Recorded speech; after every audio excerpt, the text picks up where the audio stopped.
ओम समय तनु धरी अनालु अति सुख अवति लेहि विप्र वेश धरी वेद सब कही विविध विधि देही।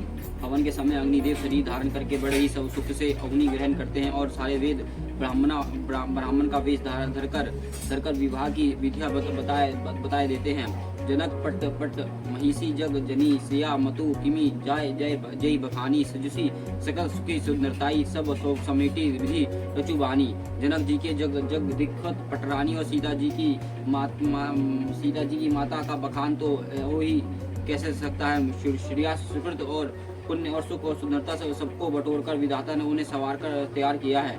समूह जनी मनु ब्रनई बुलाई सुनत सुवासिनी सदर ले आई। जनक बिम बाम दिस सोए सुनयाना हिमगिरी संग बनी जनु मयाना। समय जानकर श्रेष्ठ मुनियों ने उनको बुलवाया और वह यह सुनते ही वही सुहागनी स्त्रियां उन्हें आदर पूर्वक ले आई। सुनियानी जी जानकी जी की बाई और ऐसे सो रही हैं।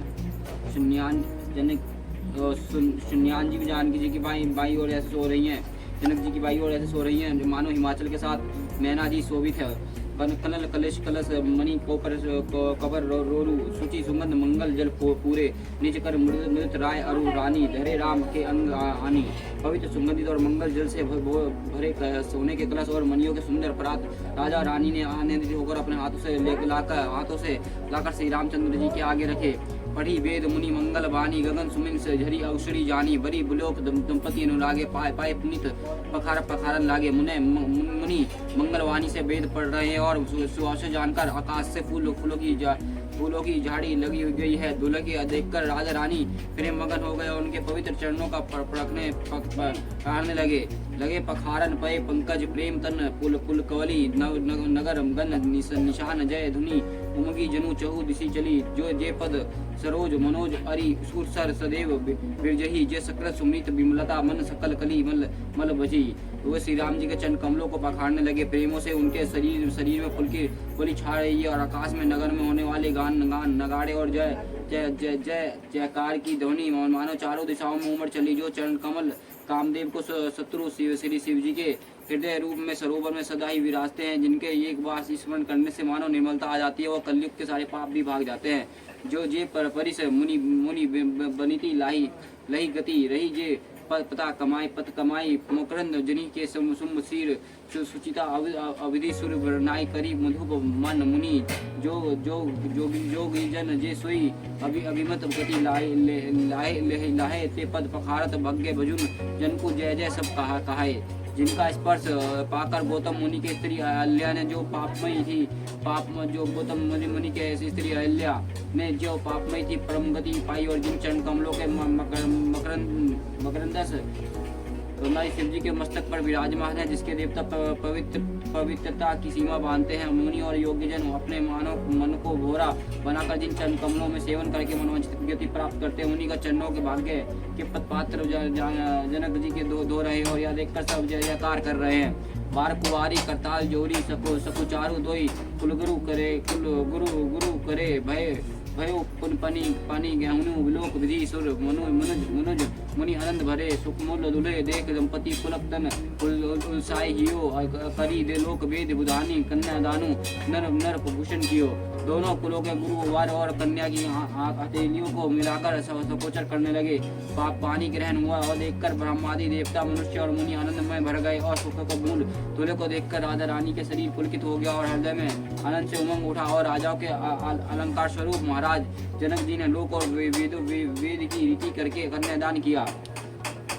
हिमावंत जिमा गिरिजा महिषाही हरि श्री सागर दाई तिवि जनक रमी सिया समरापी विश्वकाल कीर्ति नाई क्यों करे अभिनय विदेहु कियो विधु मृति मारुति सवारी करी होम विधिवत गठी जोर होने लगी भावरी। जैसे हिमावन ने शिव जी के पार्वती जी और सागर ने भगवान विष्णु के लक्ष्मी जी थी, वैसे ही जनक ने श्री रामचंद्र जी को सीता जी समर्पित की। जिससे विश्व में सुंदर और नवीन कीर्ति छा गई और विधि किस कैसे विनती करे। और उस सवाली मूर्ति ने तो उन्हें सचमुच ही विधेय ही कर दिया। देख के शुद्ध विधेय सुरहित विधेय पूर्वक हवन करके गांठजोड़ की गई और भवरे होने लगी। जय धुनि बंदी वेद धुनि मंगल गान निशान सुनी हर्षी बरसी विविध सुतर सुमान सुमन सुजान।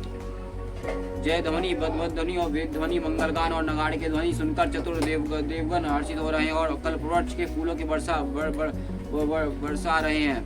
कुंवार कुंवारी कल कल भावरी देही नैन लघु सब सादर लेही जय न भरनी मनोहर जोरी जो उपमा कछु कहो कहा सो थोरी। वर और कन्या सुंदर भवरे दे रही है। सब लोग आदर पूर्वक नेत्रों का परम लाभ ले रहे हैं। मनोहर जोड़ी की वर्णन नहीं हो सकता।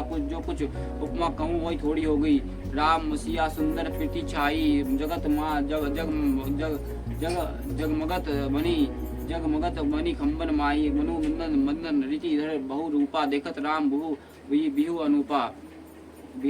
श्री राम जी और सीता जी श्री सीता जी सुंदर परछाई मनियों के खम्बे में जगमगा रही और मानो कामदेव ने और रति बहुत सी रूप धारण करके श्री राम जी के अनुपम विवाह के देख रहे हैं। दृश्य लालसा कुछ न थोड़ी प्रकट दूर तुरंत बहुरी मय मगन सब देख निहारे। जनक समान अपन विचारे। उन्होंने दर्शन के लालसा और संकोच दोनों ही काम कम नहीं है और इसलिए वो मानो बार बार प्रकट होते और छिपते हैं। सब देखने वाले आनंद मगन हो गए और जनक जी सभाती सभी अपनी सुध भूल गए। प्रमुदित मुनि भावरी फेरी नेक सहित सब रीति निवेरी। राम सिया सिर सिंदूर देही शोभा कही न जाति विधि कही। मुनियों ने आनंद पूर्वक भवरे फिराई और नेक सहित सब रीतियों को पूरा किया। और श्री रामचंद्र जी ने सीता जी को सिर में सिंदूर दे रहे हैं और यह शोभा किसी प्रकार भी कहीं नहीं जाती। अरुण पराग जलुज भरी नीके किसी भूष अहि लो अमी के बहुरी विशिष्ट दिनी अनुशासन बरु दुल्हन बैठ एक आसन। मानो कमल को लाल और पराग से अच्छी तरह भरकर अमृत के लोभ से साफ चंद्रमा को भूषित कर रहे हैं। और यहाँ श्री राम के हाथों का कमल की सुंदरों को पराग की श्री राम की श्याम भुजा के साप की और सीता जी के मुख के चंद्रमा की उपमा दी गई है। फिर वशिष्ठ जी ने आज्ञा दी। तब दूल्हे और दुल्हन एक आसन पर बैठे बरसा नरमु जानकी मुदित मन दशरथ भाई तुनि तनु पुलक पुनि देख अपने सुकृत चतुर फल नए भरी भवन रह उछ राम विभु कहा सभी कहा के ही बाती परम सिरात रास रचना एक यहू मंगल महा। श्री राम जी ने और जानकी जानकी जी श्री आसन पर बैठे उन्हें देखकर दशरथ जी मन में बहुत आनंदित हुए और अपनी सुकृत रूपी कल्पवृक्ष में नए फल देखकर उनका शरीर बराबर पुलकित हो रहा है। 14 भवन में उत्सव भर गए और सब ने कहा कि श्री रामचंद्र जी का विवाह हो गया। जीव एक ही है और मंगल महान है। और फिर भला यह वर्णन करके किस प्रकार समाप्त किया जा सकता था। तब जनक पई वशिष्ठ आयुषा बहाय साज सवारी के मंडवी ऋतु कीर्ति उर्मिला कुमारी लई अकारी के केतु कन्या प्रथम जो गुने शील सुख सो माई सभी रीति प्रीति समेत करी सो बिहार निर्भ भरताई दाई। सब वशिष्ठ जी की आज्ञा पाकर जानकी जनक जी ने विवाह के समान सजाकर मंडवी ऋतु कीर्ति का और उर्मिला जी का इन तीनों राजकुमारी को बुला लिया और कुशाध्वज बाड़ी बड़ा कन्या मंडवी जी के जो गुणशील और सुख शोभा के रूप ही था। राजा जनक ने प्रेम पूर्वक वो सब रीतियों करके भरत जी का ब्याह दिया। और जनक लघु भगनी संगल सुंदर शिरोमणि जननी के सो तन्या दिनी बिहाई लखनी सकल विधु सनमणि के जैन निमु ऋतु कृति सिलोचन सुमुख सब गुणी अग्नि सो देव रीप सुंदरी भूपति रूप सिल उजागरी। जनक जी ने छोटी बहन उर्मिला जी को शिरोमणि जानकर उस कन्या को सब प्रकार से सम्मान करके लक्ष्मण जी को ब्याह दिया और जिनका नाम ऋतु कीर्ति था, जो सुंदर नेत्र वाली सुंदर मुख वाली और सब गुणों के खान और तपस्वी शील में उजागर थे। उनका राजा ने शत्रुघ्न को ब्याह दिया। अनुरूप बार दुल्हीन परस्पर लिखी सकुच ये शाही सब मुदित सुंदरता सरही सुमन सुर गान बरसाही सुंदरी सुंदर वर्णा सब एक मंडप रजाई जनु जीव पर चरऊ अवस्था विभुन सहित जाही। दूल्हा और दुल्हन के परस्पर अपने अपने अनुरूप जोड़ी को देखकर सब चाहते हुए हृदय में हर्षित हो रहे हैं। सब लोग प्रसन्न होकर उनके सुंदरता की सराहना करते हैं और देवगण फूल बरसा रहे हैं। सब सुंदरी दुल्हन और सुंदर दूल्हे को साथ एक ही मंडप में ऐसे शोभित पा रहे हैं जो मानव जीव के हृदय में चारों अवस्था जगत सपन सुशीत और तुरई अपने चारों ओर स्वामियों के विश्व तेजस और प्रज्ञा ब्रह्म सहित विराजमान हो।